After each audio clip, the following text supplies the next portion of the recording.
नमस्कार साथियों, मैं मनीष मिवाल आप सभी का आपके अपने चैनल में तहे दिल से स्वागत और अभिनंदन करता हूं। मैं उम्मीद करता हूं कि आप बिल्कुल शानदार जबरदस्त जिंदाबाद होंगे और आपकी जो तैयारियां हैं वो भी बिल्कुल शानदार जबरदस्त जिंदाबाद चल रही होंगी। और अर्थशास्त्र पर भी अपने अब आग लगा दी, मतलब पढ़ना शुरू कर दिया है। अब ये आग आप अपने अंदर भी जगा लीजिए कि कुछ भी हो जाए, अब तो हमें यूपीएससी क्रैक ही करना है, अब तो हमें कलेक्टर ही बनना है। और उसी कलेक्टर को बनाने के लिए, उसी कलेक्टर को तैयार करने के लिए आज मैं लेकर के आया हूं अर्थशास्त्र में अध्याय 2, भारतीय अर्थव्यवस्था 1950 से 1990। और आज है उसका भैया लेक्चर नंबर 1।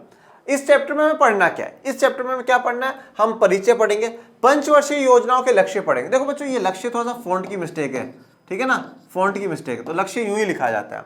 कृषि के बारे में, उद्योग और व्यापार के बारे में। अब आप बोलोगे मात्र 4 टॉपिक, इतने से टॉपिक पढ़ेंगे हम 11th के बच्चे? अरे थामा रुको बच्चों रुको, इनमें बहुत कुछ है, इनमें बहुत कुछ है। लगते 4 टॉपिक है, ये लगते इतू से हैं पर ये इतू सारे हैं, ठीक है ना। और फिर जब समझा मैं रहा हूं तो भैया आपको पता है, मैं तो जो लिख करके लेके आता हूं उससे भी एक्स्ट्रा समझाता हूं, तो अपन को तो बहुत समय लगेगा इसमें। चलिए, पर आज क्या पढ़ेंगे? आज हम लोग चर्चा करेंगे परिचय की, और आज हम चर्चा करेंगे आर्थिक प्रणालियों के प्रकार की। तो स्टार्ट करते हैं आज के लेक्चर को।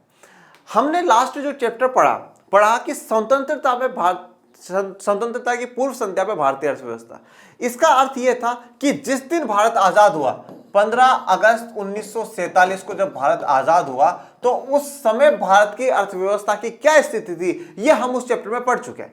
कि भाई कृषि की क्या स्थिति थी, उद्योग की क्या स्थिति थी, मतलब सब कुछ जो बर्बाद कर करके ब्रिटेन भाग चुके थे, ब्रिटिश जा चुके थे। अब वो सब कुछ किसके हाथ में छोड़ करके चले गए? भारतीयों के हाथ में छोड़ करके चले। तो 15 अगस्त 1947 को वो सूर्य उदय होता है जिस सूर्य उदय का हमें 200 सालों से इंतजार था। हमें इंतजार था कि नहीं, अब ब्रिटिशर्स हमें छोड़ देंगे, अब हम आजाद हो जाएंगे, अब हम आजाद हो जाएंगे। वो सूर्य उदय हुआ जिस सूर्य को देखने के लिए हजारों लोग शहीद हो गए। वो सूर्य उदय हुआ जिसको देखने के लिए हजारों ने बलिदान दे दिया, हजारों लाखों लोग जेल गए। अब वो सूर्य उदय हो चुका था, अब वो सूर्य उदय हो चुका था, और ये सूर्य था आजादी का सूर्य। अब हमें आजादी मिल चुकी थी, अब भारत आजाद हो चुका था, भारत स्वतंत्र हो चुका था। और वो स्वर्णिम दिन वो था 15 अगस्त 1947।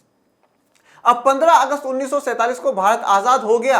अब आजाद होने के साथ साथ एक चीज और हुई कि अब जितना भी जो कुछ होगा उस सब की जिम्मेदारी किस पर होगी? भारतीयों पर होगी। जिस सब कुछ की जो जिम्मेदारी होगी वो किस पर होगी? भारतीयों पर होगी। मैं आपको ये पूरा टॉपिक समझाने से पहले एक बार 14-15 अगस्त की जो मध्य रात्रि में जवाहरलाल नेहरू जी के द्वारा एक भाषण दिया गया था, यह भाषण दिया गया था संविधान सभा में, ये भाषण दिया गया था संविधान सभा में। और वो भाषण सच में गजब का भाषण था, और उस भाषण से ही मैं आज का लेक्चर शुरू करूंगा। उस भाषण का नाम था ट्रिस्टी विथ डेस्टिनी। क्या है बच्चों? ट्रिस्टी विथ डेस्टिनी। इस संविधान सभा के इस भाषण में जवाहरलाल नेहरू जी ये कहते हैं कि आज की रात पूरी दुनिया सो रही है पर भारत जाग रहा है, क्योंकि इस रात का भारत ने 200 सालों से इंतजार करा है। पूरी दुनिया सो रही है पर हम जाग रहे हैं क्योंकि हमने इसका इंतजार करा है। ये इंतजार ने हजारों लाखों लोगों को शहीद कराया है, इस इंतजार ने हजारों लाखों को जेल में भेजा है। अब आज भारत आजाद हो चुका है। आज से भारत को आगे ले जाने की जो जिम्मेदारी है वो हम सभी की है। हम सभी का मतलब सिर्फ ये नहीं कि सरकार, उसमें एक एक नागरिक आता है। अब जो कुछ भी होगा, अच्छा होगा तो भारत का नाम आएगा, और बुरा होगा तो भी भारत का नाम आएगा।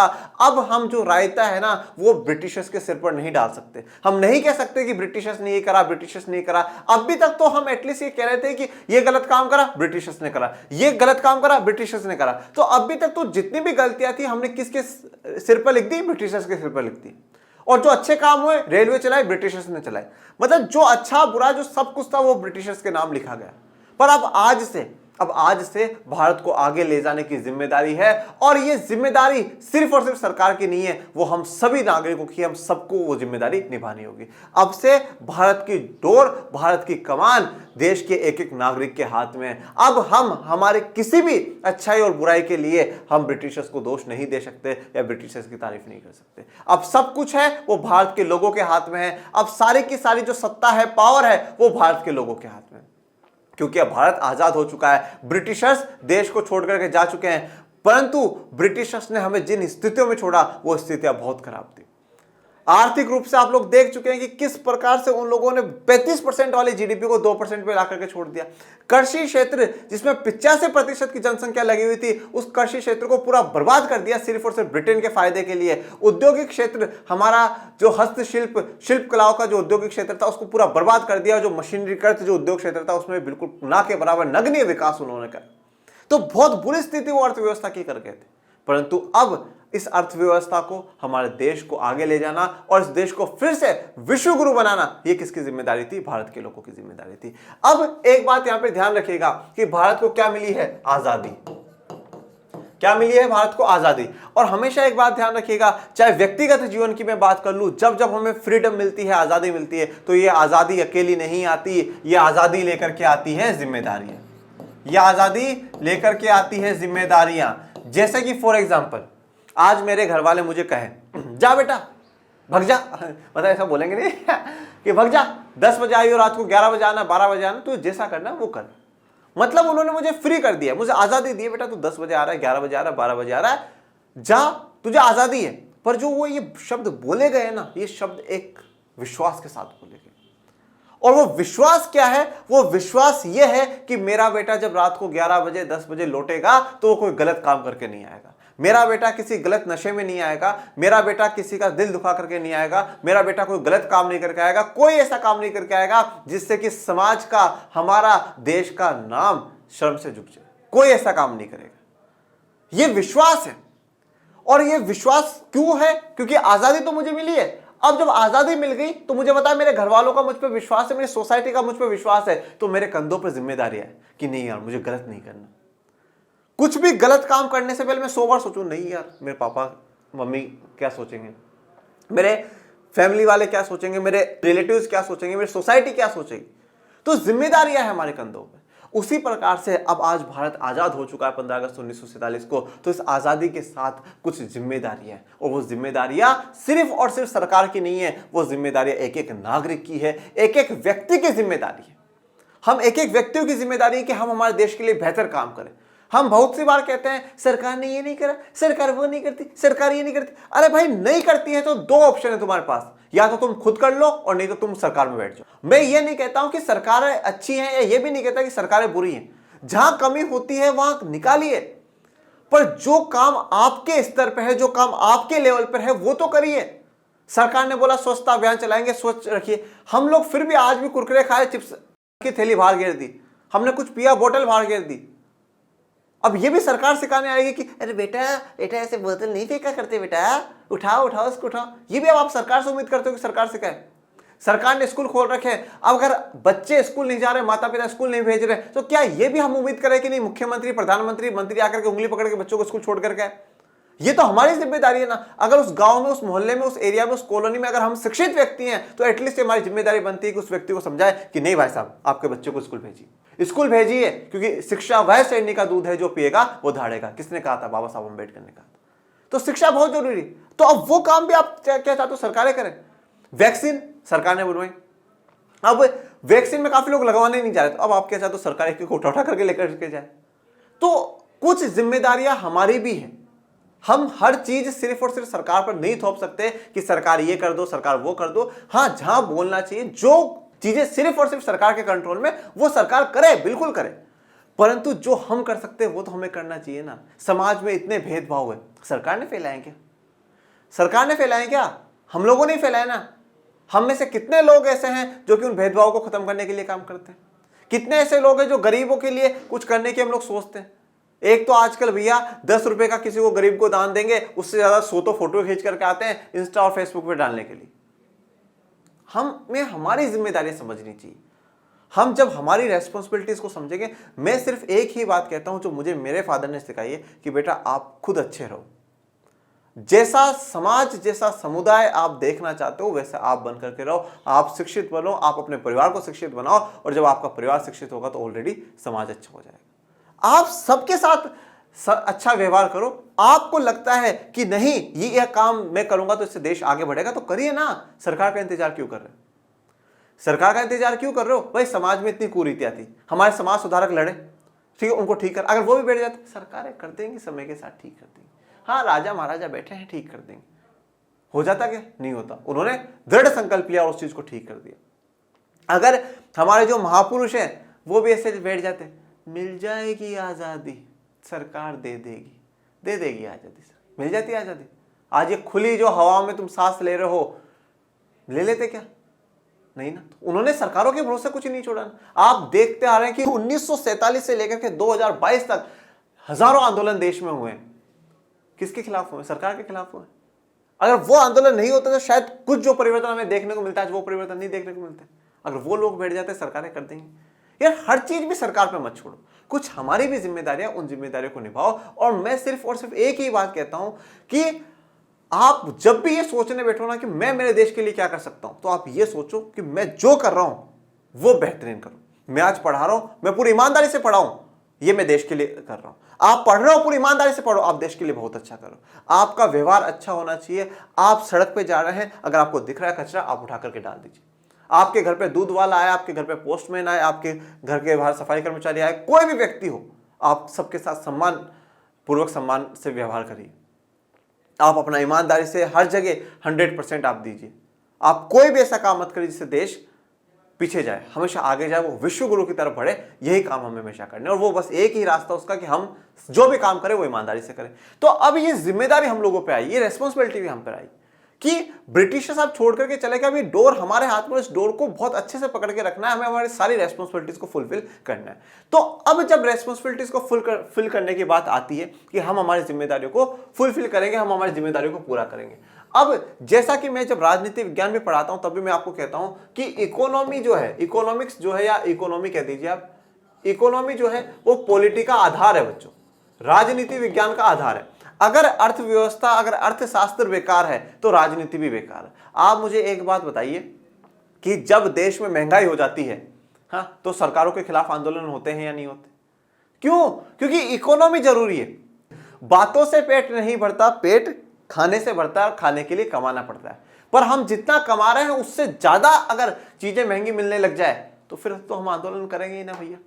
तो इकोनॉमी राजनीति का आधार है, पॉलिटी का बेस है इकोनॉमी। तो इसीलिए मैं हमेशा बच्चों को सजेस्ट करता हूं कि अगर आपने पॉलिटी लिए तो इको भी लीजिए, और इको लिए तो पॉलिटी भी लीजिए। ये दोनों बहुत जरूरी है, बहुत ही ज्यादा जरूरी है, बहुत इंपॉर्टेंट है। पूरा देश जो चल रहा है वो राजनीति के हिसाब से, विज्ञान के हिसाब से चल रहा है, राजनीति विज्ञान के हिसाब से, पर उसका जो पीछे आधार है वो इकोनॉमिक्स है, वो अर्थव्यवस्था है, अर्थशास्त्र है। तो ये अर्थव्यवस्था जो ब्रिटिशर्स खराब कर गए थे, इस अर्थव्यवस्था को सुधारना सबसे मुख्य चैलेंज में से अब एक था। तो अब 1947 को जब भारत आजाद हो जाता है, तो अब हमें भारत किस प्रकार से अपनी अर्थव्यवस्था को सुधारता है वो हम लोगों को देखना है। अब आपके चैप्टर में स्टार्ट जो नाम दिया गया वो दिया गया भारतीय अर्थव्यवस्था 1950 से 1990।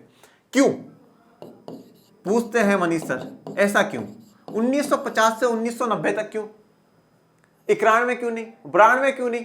2000 क्यों नहीं? 2010 क्यों नहीं? और भैया 2020 या 22 क्यों नहीं?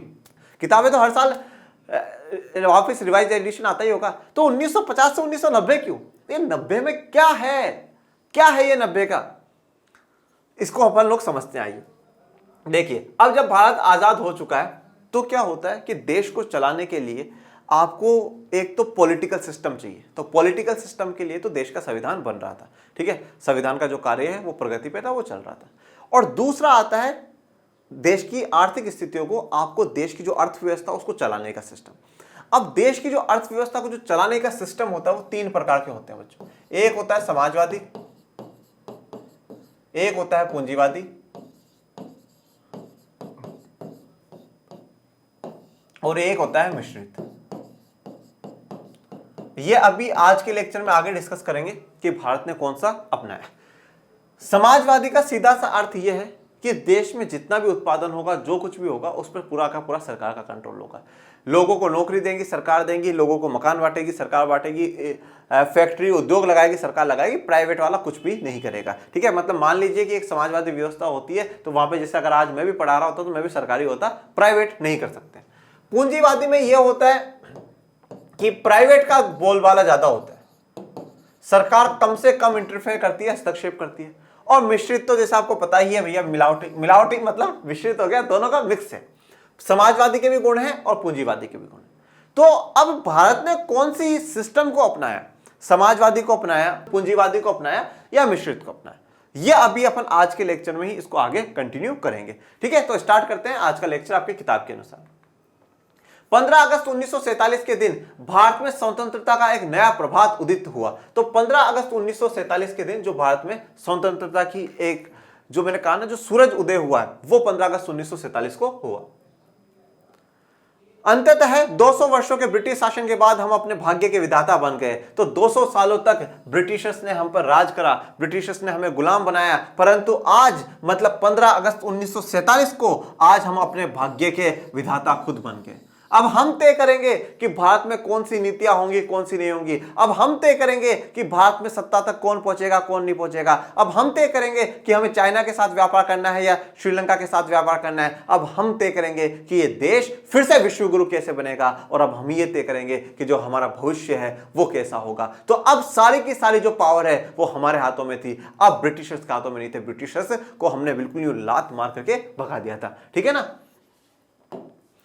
अब राष्ट्र के नवनिर्माण का कार्य हमारे अपने हाथों में था। अब देखिए, नवनिर्माण करना, निर्माण का मतलब तो आप समझते हैं कि बनाना। ठीक है, जैसे हम कहते हैं घर का निर्माण कर रहे हैं, ठीक है, ऑफिस का निर्माण कर रहे हैं, फैक्ट्री का निर्माण कर रहे हैं, इस प्रकार से। नवनिर्माण का मतलब क्या होता है? फिर से निर्माण करना। क्योंकि आप सोचिए, जिस देश की अर्थव्यवस्था 35% थी वो 2% पे आ गई, तो लगभग वो तो जीरो ही हो गई। मतलब ये एक बिल्कुल वैसा सीन है कि एक मकान बना हुआ था, उस मकान को पूरे को तोड़ करके अब आप वापस बना रहे, तो वो नवनिर्माण हो गया कि भाई आप वापस से उस मकान को बना रहे। ये भी स्थितियां यही वही है कि उन्होंने 35% की इकोनॉमी को बिल्कुल जीरो ही मानो यार, 2% क्या है, उस पर ला करके जब खड़ा कर दिया, तो अब हमें क्या करना है? फिर से निर्माण करना है। तो अभी जो नवनिर्माण हमें करना है, और इस नवनिर्माण में 2-3 बातें मुख्य तो होंगी। भाई हम आर्थिक विकास तो करेंगे ही करेंगे। यहां पे 2-3 चीजों पे, जब आजादी का आंदोलन चल रहा था और आजादी जब मिल गई, तो 2-3 बातों पे गौर करा गया कि भाई हम ये चीजें तो करनी ही करनी है हमें। पहला तो लोकतंत्र स्थापित करेंगे। लोकतंत्र स्थापित करना अति आवश्यक है। और दूसरा करेंगे विकास, डेवलपमेंट, सुधार, प्रगति। ये विकास कैसा होगा? सामाजिक विकास होगा, पूर्ण समाज का विकास होगा। इसमें किसी एक विशेष समुदाय का विकास ना हो, और जो पिछड़ चुके हैं उनको मुख्य धारा में जोड़ने का काम होगा। सबको साथ लेकर के चला जाएगा। तो यहां पर अब जो नवनिर्माण करा जाएगा, उस नवनिर्माण में लोकतंत्र की स्थापना होगी। उस नवनिर्माण में जो हजारों सालों से पिछड़ चुके हैं उनका विकास होगा, जो गरीब रह चुके हैं उनका विकास होगा, जो अशिक्षित रह चुके हैं उनको शिक्षा दी जाएगी। अब एक बार शुरुआत से शुरू हम करेंगे हमारे देश के विकास की कहानी। स्वतंत्र भारत के नेताओं को अन्य बातों के साथ साथ यह भी तय करना था कि हमारे देश में कौन सी आर्थिक प्रणाली, ठीक है, जो इकोनॉमिक सिस्टम है वो कौन सा चलेगा, सबसे उपयुक्त रहेगी, जो केवल कुछ लोगों के लिए नहीं बल्कि सर्वजन कल्याण के लिए कार्य करेगी। मतलब हमें कोई भी इकोनॉमिक पॉलिसी सिस्टम कुछ भी अगर अपनाना है, तो वो ऐसा ना हो कि जो किसी एक व्यक्ति, किसी एक विशेष व्यक्ति समूह के लिए हो, वो सर्वजन कल्याण करे, मतलब पूरे के पूरे समाज का क्या करे, भला करे। ऐसी ही नीतियां, ऐसी पॉलिसी अब हमें बनानी होगी। अब आ जाओ आर्थिक प्रणालियों के प्रकार, टाइप्स ऑफ इकोनॉमिक सिस्टम। जैसा कि मैंने अभी आप लोगों को बताया कि 3 प्रकार की व्यवस्था है। कौन कौन सी? समाजवादी। सबसे पहले आप बात करें पूंजीवादी। देखिए, पूंजी का मतलब होता है बच्चों संपत्ति एक तरीके से, और जहां पर वाद लग जाता है ना, वाद, पूंजीवाद, समाजवाद, जहां पर वाद लग जाता है, ये वाद किसको दर्शाता है? विचारधारा को दर्शाता है। ठीक है, कि विचारधारा, तो संपत्ति के आधार पर जो विचारधारा है उसको क्या कहा गया है? पूंजीवाद कहा गया है। इसमें जितनी भी जो संपत्ति होगी, उत्पादन के लिए जितनी भी संपत्ति का इस्तेमाल कर रहे हो, उसमें सारा का सारा जो कंट्रोल रहेगा वो किसका रहेगा? भाई प्राइवेट वालों का रहेगा, प्राइवेट वालों का रहेगा। तो ये पूंजीवाद काफी समय से चलता हुआ आ रहा था। इसमें सरकार कम से कम हस्तक्षेप करती है। पूंजीवाद अपना जो है उत्पादन करते हैं, लोगों को बेच देते हैं, प्रॉफिट कमाते हैं, मस्त रहते हैं, सरकार को थोड़ा टैक्स दे देते हैं, मजे। ठीक है, तो सरकार का कम से कम हस्तक्षेप है। परंतु एक व्यक्ति आया जिनका नाम था कार्ल मार्क्स। ऐसी बात है, कार्ल मार्क्स से पहले किसी ने बात ही नहीं करी, ठीक है ना, अपनी बात होती रहती है, मतलब ऐसा नहीं है, मजाक कर रहा। ठीक है, तो कार्ल मार्क्स जी आते हैं और कार्ल मार्क्स जी ये कहते हैं कि ये जो पूंजीवादी व्यवस्था है, ये शोषणकारी व्यवस्था है। ये मजदूरों का शोषण करती है, ये कर्मचारियों का शोषण करती है, ये श्रमिकों का शोषण करती है। बोले कैसे करती है? तो बोले देखो, जो प्राइवेट वाले हैं ना, प्राइवेट में होता है एक मालिक, और प्राइवेट हमेशा एक ही चीज देखता है, लाभ। वो सिर्फ और सिर्फ लाभ और प्रॉफिट कमाता है। अब वो प्रॉफिट कमाने के लिए क्या करेगा, उत्पादन बढ़ाएगा कि भाई ज्यादा से ज्यादा मैं प्रोडक्शन कर दूं और कर दूं। अब उस उत्पादन को बढ़ाने के लिए ज्यादा काम किससे करवाएगा, मजदूर से करवाएगा। ज्यादा काम करवाएगा, कम तनख्वाह देगा, मतलब वो तो चाहता है मेरा प्रॉफिट होना चाहिए। तो ज्यादा काम करवाएगा, मजदूर की तनख्वाह कम कर देगा, तो इससे क्या हो रहा है, मजदूर का शोषण हो रहा है। जो लाभ हुआ वो किसके कारण हुआ, मजदूर के कारण हुआ, परंतु लाभ हो किसको रहा है, मालिक को हो रहा है। तो ये जो व्यवस्था है मजदूरों की क्या है, शोषणकारी व्यवस्था, मजदूरों के लिए शोषणकारी व्यवस्था। तो बोला आप बताइए कौन सी व्यवस्था बेहतर है, तो बोले भाई समाजवाद की व्यवस्था बेहतर है। तो बोले समाजवाद क्या है, तो बोले समाजवाद वह व्यवस्था है जिसमें समाज के लिए काम करा जाए। और समाज के लिए कौन काम करती है, सरकार काम करती है। समाज के लिए कौन काम करती है, सरकार काम करती है। तो ये बात ध्यान रखना, पूंजीपति, पी फॉर पूंजीपति, पी फॉर प्राइवेट सेक्टर, ठीक है ना, पी फॉर प्राइवेट सेक्टर और पी फॉर प्रॉफिट, ठीक है ना। तो पी फॉर पूंजीपति या पूंजीवादी, पी फॉर प्राइवेट और पी फॉर प्रॉफिट हो जाएगा। अब समाजवाद में सारा का सारा जो कंट्रोल होगा सरकार के हाथ में होगा, और स फॉर समाजवाद, स फॉर सरकार और स फॉर सर्व कल्याण, मतलब सर्व जन कल्याण, सबके भले के लिए सरकार काम करती है। सरकार का उद्देश्य लाभ कमाने का नहीं होता, कल्याण करने का, भला करने का काम होता है। आप आज भारत में देख लीजिए कि जो दलित समुदाय, पिछड़ी जाति के जो लोग हैं या महिला हैं, उनको छात्रवृत्ति दी जाती है, गरीबों को छात्रवृत्ति दी जाती है। वो क्यों दे रही है, सरकार को उनसे क्या प्रॉफिट हो रहा है, पर दिया जा रहा है। काफी राज्यों में आप जाकर के देखिएगा सरकारों ने दवाइयां मुफ्त कर दी, सरकार को क्या फायदा हो रहा है, कर रखे फिर सर्व जन कल्याण, भले के लिए। तो समाजवाद एक ऐसी व्यवस्था है जहां पर सब कुछ कंट्रोल सरकार करे, और सरकार जो काम करती है सर्वजन कल्याण के लिए काम करती है। यहां पर मतलब जहां जहां पर समाजवादी व्यवस्था होंगी या सोशलिस्ट इकोनॉमी होगी, इसको कैपिटलिस्ट कहते हैं, इसको सोशलिस्ट कहते हैं, जहां जहां सोशलिस्ट इकोनॉमी होगी वहां पर सब कुछ सरकार कंट्रोल करेगी। फिर बात करते हैं मिश्रित अर्थव्यवस्था की। मिश्रित अर्थव्यवस्था में दोनों के दोनों मिलकर के काम करते हैं, पूंजीवादी भी और समाजवादी भी। अब सवाल यह आता है कि भारत कौन सी अपना रहा है। जब भारत 1947 में आजाद हुआ, ठीक है, और उनके सामने दो मॉडल थे, पूंजीवादियों का और समाजवादियों का। अब भारत एक ऐसा मॉडल चाहता था जिसमें कि सबका विकास हो, अगड़ों का, पिछड़ों का, अमीरों का, गरीबों का, गांव के लोगों का, शहरों के लोगों का, पुरुषों का, महिलाओं का, सबका। पहला सवाल ये करा गया कि पूंजीवाद अपना लेते हैं। अब अगर पूंजीवाद अपना लेते हैं तो ये सवाल सबसे बड़ा था कि अगर हमने पूंजीवाद अपना लिया तो देखो आजादी में ना, आजादी में किसी एक वर्ग विशेष का योगदान नहीं रहा है। आज़ादी में आदिवासियों का भी योगदान था, आज़ादी में दलितों का भी योगदान था, महिलाओं का भी था, जो उच्च जातियां हैं उनका भी था, हिंदू, मुस्लिम, सिख, ईसाई का भी था, सभी का योगदान था। और सभी को जब आज़ादी की बात चल रही थी तो ये कहा गया था जिस दिन हम आज़ाद हो जाएंगे आप सबको बराबर करेंगे, सबको जो आपकी जितनी भी डिमांड्स होगी वो सारी फुलफिल करी जाएगी। तो अगर भारत सरकार ने फिर ये सोचा उस समय कि अगर हमने पूंजीवाद अपना लिया तो अब ये जो पूंजीपति हैं, जो कैपिटलिस्ट हैं, जो बड़े बड़े बिजनेसमैन हैं, वो तो सिर्फ और सिर्फ अपर कास्ट के हैं, तो वो लोअर कास्ट को आगे ही नहीं बढ़ने देंगे। ज्यादा से ज्यादा जो पूंजीवादी लोग हैं वो तो पुरुष हैं, महिलाओं को आगे ही नहीं बढ़ने देंगे, महिलाओं को आगे नहीं बढ़ने देंगे। और ये तो मतलब क्या हो जाएगा कि फिर एक तरीके से, और जो पूंजीवादी है वो तो अमीर लोग हैं, तो वो गरीबों को आगे नहीं बढ़ने देंगे, पुअर लोगों को आगे नहीं बढ़ने देंगे। हो सकता है जो पूंजीपति हो वो एक धर्म के ज्यादा हो और दूसरों के कम हो, ठीक है, तो वो भी फिर थोड़ा सा रिलीजन के आधार पर वो भी हो जाएगा। मतलब जो पिछड़े हुए थे वो तो आज भी पिछड़े हुए रह जाएंगे, उनको तो आज भी मौका नहीं मिल रहा मुख्य धारा से जुड़ने का, तो समस्या हो जाएगी। तो बोले पूंजीवाद नहीं अपनाना, पूंजीवाद खत्म, बात ही खत्म करो। तो बोले ठीक है समाजवाद अपना लेते हैं। तो सरकार क्या होगा, सरकार सभी का ध्यान रखेगी, सभी जातियों को बराबर रखेगी, महिला पुरुष को बराबर रखेगी, अमीर गरीब को बराबर रखेगी, सभी धर्मों को बराबर रखेगी। समाजवाद अपना लेते हैं। जब समाजवाद अपनाने के लिए चले, सोचा कि समाजवाद अपना लेते हैं, तो प्राइवेट वाले आगे भाग करके बोले रुको रुको रुको। बोले क्यों, क्या हुआ, समाजवाद में क्या बुराई? बोले यार एक बात बताओ, तुम कह रहे हो समाजवाद अपना लेंगे, आज एक बात बताओ, मुझ में कोई टैलेंट है तो मैं तो टैलेंट दिखाई नहीं सकता, सारा का सारा सरकार पे छोड़ दूं, सरकार मेरे टैलेंट देख लेगी तो ठीक है, नहीं बाकी मैं दिखाई नहीं सकता। मुझ में टैलेंट है कि नहीं मैं उत्पादन कर सकता हूं, मैं कर ही नहीं पा रहा हूं क्योंकि तुम लोगों ने तो रोक लगा दी समाजवाद के नाम पे। सरकार ने बोला बात तो सही है यार, टैलेंट तब जाएगा, टैलेंट तब जाएगा अगर किसी में इतना क्षमता है कि वो प्रोडक्शन कर सकता तो करना चाहिए। तो बोले यार कमी तो समाजवाद में भी है, फिर क्या करें? तो बोले दोनों का मिक्सचर अपनाते हैं, दोनों को साथ लेकर के चलते हैं। जहां पर क्या होगा, जो उत्पादन किया जाएगा, जो प्रोडक्शन किया जाएगा, वो प्राइवेट सेक्टर भी करेगा और वो गवर्नमेंट सेक्टर भी करेगा, दोनों ही करेंगे। प्राइवेट सेक्टर उन चीजों का उत्पादन करता है जिसमें लाभ भी हो और जिसमें वो ज्यादा एक्सपर्ट हो, प्राइवेट सेक्टर उनका प्रोडक्शन करता है। गवर्नमेंट सेक्टर उनका करता है जिनका प्राइवेट सेक्टर ना कर पाए, या प्राइवेट सेक्टर को लाभ नजर नहीं आता, या ऐसे मुद्दे जो कि समाज के लिए, सर्वजन कल्याण के लिए अति आवश्यक है, उनमें। तो हमने, भारत ने क्या अपनाई? मिश्रित अर्थव्यवस्था अपनाई। तो अगर आपसे कभी भी पूछ लिया जाए कि भारत की अर्थव्यवस्था कैसी है, मिक्स्ड इकोनॉमी है, कैसी है? मिक्स्ड इकोनॉमी है या मिश्रित अर्थव्यवस्था भारत की है। अब भारत ने मिश्रित अर्थव्यवस्था अपना ली। अब मिश्रित अर्थव्यवस्था भारत ने अपनाई और 1947 से 1950 तक का तो आप टाइम पीरियड जैसे मान लीजिए चुनने में ही चला गया हमारा, ठीक है, मिश्रित अर्थव्यवस्था। अब जो यहां पे नाम दिया गया ना कि 1950 से 1990, इसका कारण बता देता हूं मैं। भारत 1950 से 1990 के दौर तक भारत मिश्रित था, ठीक है ना। क्या था? मिश्रित था, मिक्स्ड इकोनॉमी था।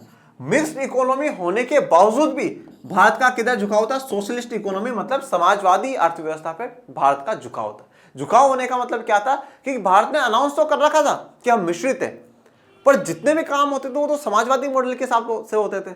अगर आप उस समय कोई प्राइवेट कंपनी खोलना चाहते तो आपको, मतलब ये मान लो बहुत ही बड़ी जंग है, ये डॉक्यूमेंट लाओ, ये करो, वो करो, ऐसा करो, इतना प्रोडक्शन तुम नहीं कर सकते, इतना सरकारी करेगी, ये करेगी, वो करेगी। मतलब सोशलिस्ट जो है ना वो ज्यादा थे, समाजवादी ज्यादा थे। तो अब इसका फायदा तो क्या हुआ कि समाज में थोड़ी सी समानता देखने को मिलेगी, पर इसका नेगेटिव बात यह हो गई कि सरकार ने ना तो बाहर से किसी कंपनी को आने दिया, क्योंकि बाहर से अगर कंपनी आ जाएगी तो यहां पे जो हमारे छोटे छोटे उत्पादक हैं वो परेशानी में आ जाएंगे, ठीक है, वो परेशानी में आ जाएंगे कि भाई बड़ी कंपनियों में बढ़िया टेक्नोलॉजी है और है, तो हमारे छोटे उत्पादक दब जाएंगे। तो समाज का जो एक तबका ऐसा है जो कैसे न कैसे करके अपना जीवन यापन कर रहा है, वो चिंता का मुद्दा विषय बन जाएगा। तो ऐसा नहीं करना चाहिए। तो बाहर से ना ज्यादा आने दिया, ना ज्यादा एक्सपोर्ट करा, ना इंपोर्ट करा, आयात निर्यात नहीं करा, तो भारत के पास फॉरेन करेंसी नहीं हुई, उनके पास डॉलर नहीं आया। अब भारत ने अगर कोई चीज आयात करी है, भारत को आयात करनी पड़ रही है, इंपोर्ट करनी पड़ रही है, तो उसका पेमेंट करने के लिए भारत के पास पैसे नहीं है, तो भारत ने गोल्ड में, सोने में पेमेंट करा। तो कहीं ना कहीं समाजवादी जो व्यवस्था है ना वो थोड़ी सी समाज का विकास करती है, उसमें कोई डाउट वाली बात नहीं है, पर पूंजीवादी व्यवस्था ज्यादा से ज्यादा उत्पादन करती है और ज्यादा से ज्यादा उस उत्पादन को कर करके व्यापार अधिशेष जो होता है ना वो बहुत होता है, सरप्लस बहुत, तो सरकार को भी अच्छा प्रॉफिट मिलता है, देश की जीडीपी भी बहुत आगे बढ़ती है। तो भारत ने 1990 तक मिश्रित होते हुए क्या अपना रखी है? समाजवादी व्यवस्था अपना रखी। फिर 1991 में आते हैं भैया मनमोहन सिंह जी, वित्त मंत्री बनते हैं। अब ये जब वित्त मंत्री बने तो इन्होंने देखा यार अर्थव्यवस्था की स्थिति बहुत बुरी हो रखी है, तो ये पॉलिसी लेकर के आए एलपीजी वाली, ठीक है ना, ये एलपीजी की पॉलिसी लेकर के आए। और ये एलपीजी आपके सिलेंडर नहीं है, ये पॉलिसी है। ये पॉलिसी कहती है लिबरलाइजेशन। लिबरलाइजेशन का मतलब है उदारीकरण। उदारीकरण का अर्थ ये हो गया कि अभी तक जितना हम लोगों ने कह रखा था भाई बाहर की कोई भी कंपनी हमारे देश में आकर के उत्पादन नहीं करेगी, व्यापार नहीं करेगी, अब हमने अलाउ कर दिया, आइए आइए, ठीक है, आओ हमारे यहाँ पे व्यापार करो, फैक्ट्री लगाओ। निजीकरण का मतलब यह था कि अब प्राइवेट करना आसान हो गया, ठीक है, अब प्राइवेट वालों को पूरी छूट दे दी गई।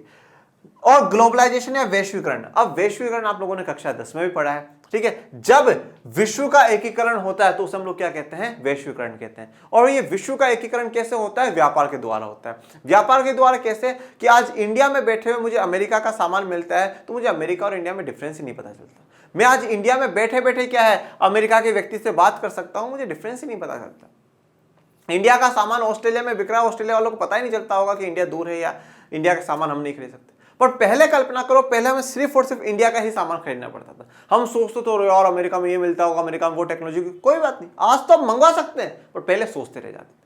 तो एलपीजी की पॉलिसी मनमोहन सिंह जी लॉन्च करते हैं और उस पॉलिसी के बाद कहा जाता है कि भारत की जो नीतियां हैं वो 1990 तक तो कैसी रही? मिश्रित थी, पर झुकाव किधर था? समाजवाद की तरफ था। और 1991 के बाद बच्चों इकोनॉमी तो आज भी मिश्रित ही है, पर आज हमारा झुकाव किधर है? कैपिटलिस्टिक, पूंजीवादी अर्थव्यवस्था की तरफ। तो भारत ने मिश्रित अपनाई है, परंतु उसका झुकाव कब और किधर रहा है ये बात आप बिल्कुल अच्छे से समझ चुके हैं। मैंने चीजें क्लास 10th में भी पढ़ाई हैं और आपको आज वापस एक बार क्लियर कर देता हूं।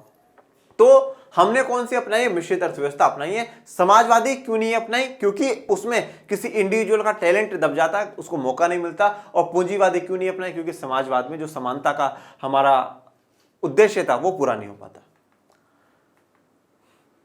आर्थिक प्रणालियों के प्रकार। प्रत्येक समाज को 3 प्रश्नों के उत्तर देने होते हैं। देखिए, अब जो प्रत्येक समाज होता है उसको 3 प्रश्नों के उत्तर देने होते हैं। जैसे कि पहला है कि देश में किन वस्तुओं और सेवाओं का उत्पादन किया जाए। कौन सी वस्तुओं का उत्पादन करें भाई? उपभोक्ता वस्तुएं बनाए या उत्पादन वस्तुएं बनाए? उत्पादन वस्तुएं मतलब ऐसी मशीनें, ऐसी टेक्नोलॉजी बनाए जो कि आगे उपभोक्ता वस्तुएं बनाने के काम आती हो, या हम लोग कोई डायरेक्ट उपभोक्ता की वस्तु बनाए। उपभोक्ता में भी कौन सी वस्तुएं बनाए? जो आवश्यक वस्तुएं हैं वो बनाए, या बिल्कुल जो सुखददायक वस्तुएं जैसे गाड़ियां बनाना, एसी बनाना, ये बनाए। तो कौन सी वस्तुओं का उत्पादन करना है, कौन सी सेवा का उत्पादन करना है, सबसे पहला सवाल तो ये।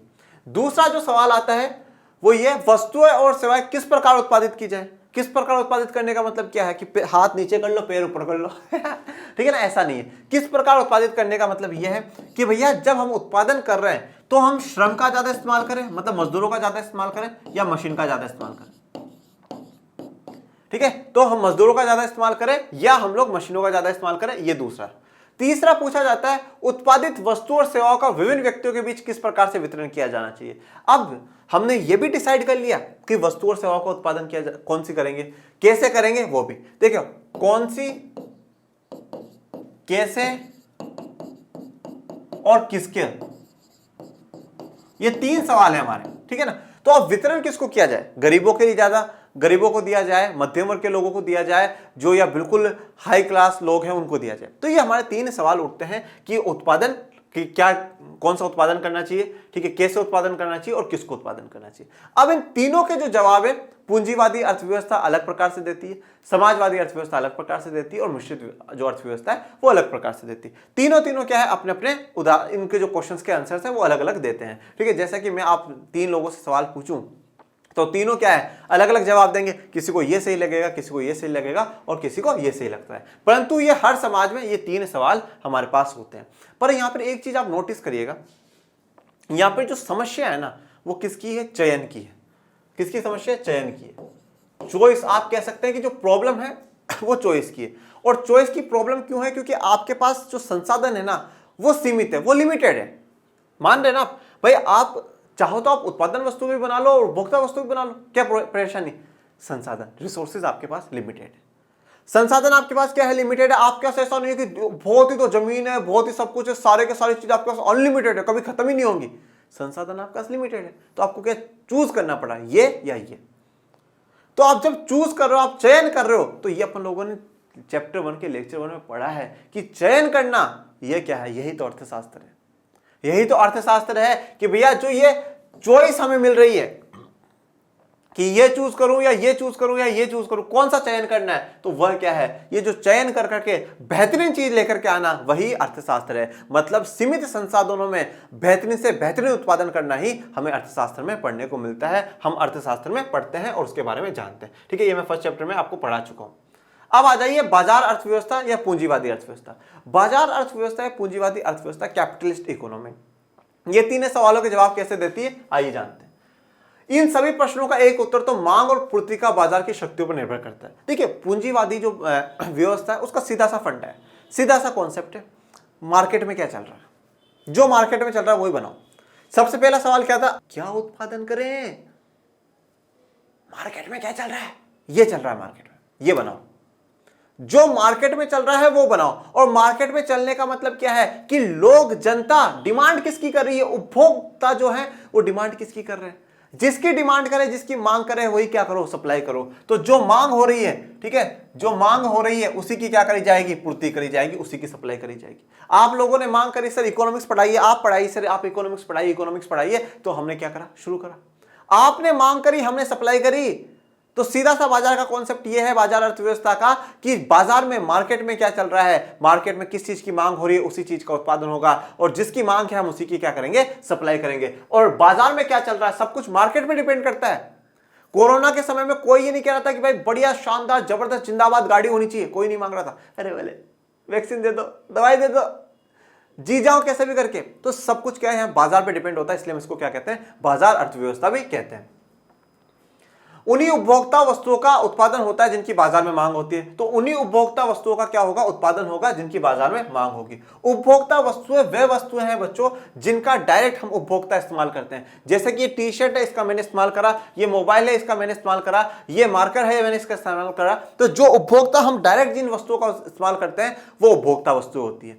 परंतु इन उपभोक्ता वस्तुओं को बनाने के लिए जैसे कि मशीन चाहिए और सामान चाहिए, तो वो सामान उत्पादन या पूंजीगत जो वस्तुएं हैं वो कहलाते हैं। जैसे कि ये बोर्ड है, ये बोर्ड आपके काम का नहीं है, ये बोर्ड काम हमारा है। हम क्या है, हम उत्पादक है। मैं तृतीय क्षेत्र में काम कर रहा हूं ना, सेवा क्षेत्र में हूं मैं, तो मैं उत्पादक हूं। ठीक है, तो ये हमारे काम का, ये आपके काम का नहीं। आपके काम का क्या है, जो वीडियो आ रहा है वो आपके काम का है। ठीक है ना। तो उपभोक्ता वस्तुओं का उत्पादन उन्हीं का करती है जिनकी बाजार में क्या हो, मांग हो। इसमें वही वस्तु उत्पादित की जाती है जिन्हें देश के घरेलू या विदेशी बाजारों के बेचा जा सके। तो वही वस्तु उत्पादित की जाएंगी जिनको देश के घरेलू मतलब देश के अंदर बेचा जा सके और विदेशी बाजारों में बेचा जा सके, मतलब उनकी जिनकी मांग हो उन्हीं चीजों को बनाया जाएगा, उन्हीं को बेचा जाएगा। ये जैसे कि मैंने डॉलर का साइन दिखाया। यदि श्रम, देखो अब पहला सवाल क्या था कि क्या उत्पादन किया जाए, क्लियर, जो बाजार मांगेगा वो उत्पादन करेंगे। दूसरा कैसे किया जाए, तो आ जाओ। यदि श्रम पूंजी की अपेक्षा सस्ता है तो अधिक श्रम प्रदान विधियों का प्रयोग होगा। यदि श्रम की अपेक्षा पूंजी सस्ती है तो उत्पादन की जो अधिक पूंजी प्रदान विधियों का प्रयोग होगा। अब अगर श्रम सस्ता है, आप देख रहे हो कि भाई मैं 10 लेबर लगा लूं और एक मशीन ले आऊं, तो मशीन तो बहुत महंगी है, लेबर सस्ती है, मजदूर लगा लो, और पता चला ये 10 मजदूर इस मशीन से ज्यादा तो ये पेमेंट ले लेंगे पूरे साल में। मैं एक काम करता हूं, एक मशीन ले आता हूं और एक मजदूर रख लूंगा। तो अगर मजदूर सस्ता होगा तो मजदूर से काम चलाएंगे, और अगर मशीनें सस्ती होंगी तो मशीनों से काम चलाएंगे। आप ये देखते हैं कि बाहर से बड़ी बड़ी जो कंपनी होती है, मल्टीनेशनल कंपनियां होती हैं, जो बहुराष्ट्रीय कंपनियां जिनका एक से ज्यादा देशों में उत्पादन वो कर रही हैं, वो भारत में आती है। क्यों आती है भारत में? क्योंकि भारत में उनको लेबर बहुत सस्ती मिल जाती है, सस्ता श्रम उन लोगों को मिल जाता है, तो वो यहाँ पर आती है। और जब श्रम सस्ता हो गया तो उनकी लागत कम हो गई, कॉस्ट उनकी क्या हो जाती है, कम हो जाती है। और कॉस्ट कम होने का मतलब ये बच्चों, उनका लाभ बढ़ जाता है। उनका क्या बढ़ जाता है, लाभ बढ़ जाता है। तो पूंजीवादी जो अर्थव्यवस्था है उसने किसका इस्तेमाल करेगी, वो डिपेंड करता है कि श्रम सस्ता तो श्रम और पूंजी सस्ती तो पूंजी।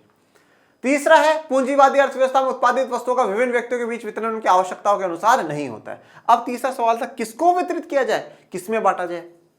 तो अब यहां पे लोगों की आवश्यकताओं के अनुसार नहीं होता कि भैया उसको इस चीज की जरूरत है तो हम लोग बांट दें, आवश्यकताओं के अनुसार नहीं होता। अधिकांश विभाजन इस आधार पर होता है कि व्यक्तियों की क्रय क्षमता कितनी है और वे किन वस्तुओं और सेवाओं को खरीदने की क्षमता रखते हैं। देखिए, क्रय क्षमता का मतलब क्या होता है? क्रय क्षमता का मतलब होता है परचेजिंग पावर। परचेजिंग पावर, उस वस्तु को खरीदने की आप में क्षमता कितनी है। क्षमता कितनी होने का मतलब क्या है? ताकतवर चाहिए, बॉडी बिल्डर चाहिए, बहुत बड़ा अप्रोचेबल आदमी चाहिए? नहीं भैया, आपकी जेब में पैसा कितना है। अगर आपकी जेब में उतना पैसा है तो आप खरीद सकते हो, नहीं तो नहीं खरीद सकते।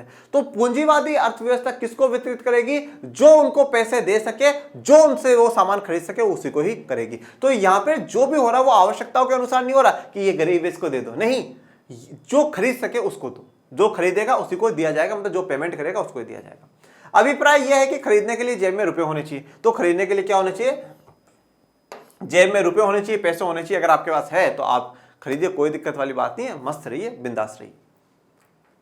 नोट, हमारे प्रथम प्रधानमंत्री जवाहरलाल नेहरू को ऐसी व्यवस्था पसंद नहीं थी, क्योंकि ऐसी व्यवस्था को अपनाने से हमारे देश के अधिकांश लोगों को अपनी स्थिति सुधारने का अवसर ही नहीं मिल पाता। तो हमारे देश के जो प्रधानमंत्री थे, प्रथम प्रधानमंत्री थे जवाहरलाल नेहरू जी, इनको ऐसी व्यवस्था पसंद नहीं थी जहां पर कि अधिकांश लोगों को अपनी स्थिति सुधारने का अवसर ही ना मिले, अपनी स्थिति सुधारने का अवसर ही ना मिले। जैसा कि मैंने आपको बताया कि पूंजीवाद में क्या है कि जो पिछड़ चुके हैं वो पिछड़े हुए रह जाएंगे, अमीर अमीर होता जाएगा, गरीब गरीब होता जाएगा। तो बस वही मुद्दा है यहाँ पर कि गरीब को गरीब नहीं, उसको भी क्या अच्छी स्थिति में लेकर के आना है। तो इसलिए जवाहरलाल नेहरू जी कहते हैं कि हमें एक ऐसी व्यवस्था नहीं अपनानी, एक जो कि क्या है, काफी लोगों को, अधिकांश जो देश के लोग हैं उनको आगे बढ़ने का मौका ना दे। तो अगर पूंजीवादी व्यवस्था नहीं अपना सकते तो फिर समाजवादी पर आ जाइए। तो समाजवादी को जानते हैं। समाजवादी समाज में सरकार ही यह निर्णय लेती है कि समाज की आवश्यकताओं के अनुसार भिन्न वस्तुओं का उत्पादन किया जाए। तो अब पूंजीवादी कैसे जवाब दे रहा था कि कौन सी वस्तुओं का उत्पादन करना है? बोले बाजार जो मांगे। अब सरकार, जो समाजवादी व्यवस्था है, वो सरकार डिसाइड करती है कि लोगों को यह आवश्यकता है, लोगों को इन चीजों की जरूरत है, तो इसी चीज का उत्पादन किया जाएगा। यह माना जाता है कि सरकार ये जानती है कि देश के लोगों के हित में क्या है, इसलिए लोगों की व्यक्तिगत इच्छाओं को कोई महत्व नहीं दिया जाता। तो सरकार को यह पता है कि देश के लोग क्या चाहते हैं, उनके लिए क्या ज्यादा जरूरी, क्या ज्यादा उनके लिए इंपॉर्टेंट है, तो वही किया जाए। लोगों की एक एक की इच्छा पूरी नहीं कर सकते। हम क्या करें, जो समाज की, जो पूरे देश के लोगों की इच्छा है वही पूरी होगी, एक एक की इच्छा नहीं। सरकार ये निर्णय करती है कि वस्तुओं का उत्पादन तथा वितरण किस प्रकार से किया जाए। तो अभी सरकार भी डिसाइड करेगी कि उत्पादन कैसे करना है। अगर सरकार के पास टेक्नोलॉजी है, मशीन है, तो मशीनों का इस्तेमाल कर लेगी। और सरकार को लगता है अगर मशीनों का इस्तेमाल करने से हमारे जो देश के मजदूर है उनको हानि होगी, उनको नुकसान होगा, तो सरकार फिर मजदूरों का ज्यादा इस्तेमाल करती है। वितरण जो सरकार करती है वो आवश्यकताओं के अनुसार करती है। समाजवाद में वितरण लोगों की आवश्यकताओं के आधार पर होता है, उनकी क्रय क्षमता के आधार पर नहीं। तो देखिए, सरकार जो समाजवाद में होती है वो आवश्यकता के आधार पर देती है कि इसको इतनी जरूरत है, इसको इतनी जरूरत है, क्रय क्षमता के आधार पर नहीं कि वो परचेसिंग पावर कितनी है। कार्ल मार्क्स ने जो समाजवाद का सिद्धांत दिया ना, उस समाजवाद के सिद्धांत को अपनाने वाला रूस है। रूस सबसे बड़ा देश है और वही प्रथम देश वही रहा। रूस ने सोवियत संघ बनाया। रूस में समाजवाद की व्यवस्था यहां तक थी कि अगर मेरे घर में 10 कमरे हैं, ठीक है ना, तो फिर वो सरकार के लोग देते थे, आपको तो 2 की जरूरत है, 8 का क्या करते हो आप, 8 कमरों का, 8 कमरे सरकार के नाम करो, सरकार लोगों को देगी। तो समाजवाद यहां तक की व्यवस्था कहती है कि जो लोगों की आवश्यकता है, उनकी परचेसिंग पावर से मतलब नहीं है, पर लोगों की आवश्यकता है क्या है वो जरूरी है। पर इसमें आप ये देखिए एक बात कि आज मैं अगर अपनी मेहनत से पैसा कमा रहा हूं, वो मकान तो मैंने मेहनत करके, मैंने पैसा कमा करके बनाया। अगर सरकार उसके 8 कमरे ले लेते तो मेरे लिए दुख की बात है। इससे तो आप क्या कर रहे हो, मेहनत को डिमोटिवेट कर रहे हो। क्या मेहनत करो ही मत, सरकार सबके लिए बांट देगी। तो ये एक नेगेटिव पॉइंट समाजवाद का था, ठीक है। हाँ, आवश्यकताओं के अनुसार देना बहुत अच्छी बात है, परंतु ये नेगेटिव पॉइंट था कि आप मेहनत को डिमोटिवेट कर रहे हैं। इसके विपरीत एक समाजवादी राष्ट्र अपने सभी नागरिकों को निःशुल्क स्वास्थ्य सुविधाएं सुलभ कराता है। तो समाजवादी जो राष्ट्र होते हैं वो सभी नागरिकों के निःशुल्क जो सुविधाएं होती हैं, स्वास्थ्य सुविधाएं, वो उपलब्ध कराते हैं। समाजवादी व्यवस्था में निजी संपत्ति का कोई स्थान नहीं होता क्योंकि प्रत्येक वस्तु राज्य की होती है। तो समाजवादी व्यवस्था में निजी संपत्ति, प्राइवेट प्रॉपर्टी कुछ भी नहीं है। सब कुछ किसका है, राज्य का। राज्य का मतलब सरकार का। सब कुछ किसका है, सरकार का है। मैंने जैसे आपको बताया, ये मकान भी सरकार का, ये वस्तु भी सरकार की, हर चीज जो है वो किसकी है, सिर्फ और सिर्फ सरकार की है। अब आते हैं मिश्रित अर्थव्यवस्था पर। तो पूंजीवादी में तो यह था कि वह समाज का विकास नहीं हो सकता। समाजवादी में यह था कि आप एक व्यक्तिगत की जो इच्छाएं और व्यक्तिगत का जो टैलेंट है वो दब जाएगा, आप मेहनत को डिमोटिवेट कर रहे हो। तो फिर बोले मिश्रित अर्थव्यवस्था। और आज अगर आप दुनिया में देखेंगे तो अधिकांश जो अर्थव्यवस्था है वो कैसी है, मिश्रित है। अर्थात सरकार तथा बाजार एक साथ इन तीनों प्रश्नों के उत्तर देते हैं कि क्या उत्पादन किया जाए, किस प्रकार उत्पादन हो तथा किस प्रकार वितरण किया जाए। तो आप देखिए कि सरकार और बाजार, बाजार का मतलब क्या हो गया, जो पूंजीपति है, पूंजीवादी जो लोग हैं, प्राइवेट वाले हैं, वो दोनों मिलकर के इन तीनों प्रश्नों का उत्तर तय करते हैं। मिश्रित अर्थव्यवस्था में बाजार उन्हीं वस्तुओं का और सेवाओं को सुलभ कराती है जिसका वह अच्छा उत्पादन कर सकता है। तो मिश्रित अर्थव्यवस्थाओं में बाजार उन्हीं को, बाजार का मतलब जो प्राइवेट सेक्टर है वो उन्हीं वस्तुओं का उत्पादन करेगा जिनको वो अच्छा उत्पादन कर सकता है, जिनका बेहतर उत्पादन वो कर सकता है, उन्हीं वस्तुओं का उत्पादन करेगा। सरकार उन आवश्यक वस्तुओं और सेवाओं को सुलभ कराती है जिन्हें बाजार सुलभ कराने में विफल होता है। अब देखिए, प्राइवेट वो बनाएगा जो बेस्ट बना सकता है, सरकार उन चीजों को उपलब्ध कराएगी जो कि प्राइवेट नहीं करा पा रहा है और आवश्यक है, जनता के लिए जरूरी है। मेडिकल सेवाएं, सरकार ने हॉस्पिटल खोल रखे, प्राइवेट वाले खोलो तो खोलो, नहीं तो मत खोलो। सरकार ने स्कूलें खोल रखी, प्राइवेट वाले खोलो या मत खोलो, ठीक है। वैक्सीन बनाई, सरकार ने अपने कर्मचारी भेज भेज के घर घर पे लगवाई है। तो जो सेवाएं वस्तु प्राइवेट नहीं दे सकता वो काम कौन करती है, सरकार करती है। जवाहरलाल नेहरू को समाजवाद का प्रतिमान सबसे अच्छा लगा। तो जवाहरलाल नेहरू को समाजवाद जो है वो बहुत बेहतर लगा, ठीक है ना। उस समय रूस में समाजवाद था। और आप सभी को मैं बता देना चाहता हूं कि हम जब आजाद हुए तो उस समय 1945 से 1991 तक शीत युद्ध चल रहा था। शीत युद्ध चल रहा था। शीत युद्ध किस किस के बीच में चल रहा था, अमेरिका के बीच में, यूएसए और यूएसएसआर के बीच में। यूएसएसआर का मतलब है सोवियत संघ, जो कि रूस की एक बड़ी इकाई था। फिर उसका 1991 में आकर के विघटन हो जाता है। ये सब अपने पॉलिटी वाले में पढ़ रखा है। तो अब यूएसए जो है वो पूंजीवादी है। और जैसा मैंने अभी आपको कहा कि सबसे बड़ा मॉडल अगर समाजवाद का कोई था तो वो यूएसएसआर था, ठीक है। ये समाजवादी है। और पूरी दुनिया 2 गुटों में बढ़ चुकी थी, या तो वो यूएसए को समर्थन कर रहे थे या यूएसएसआर को।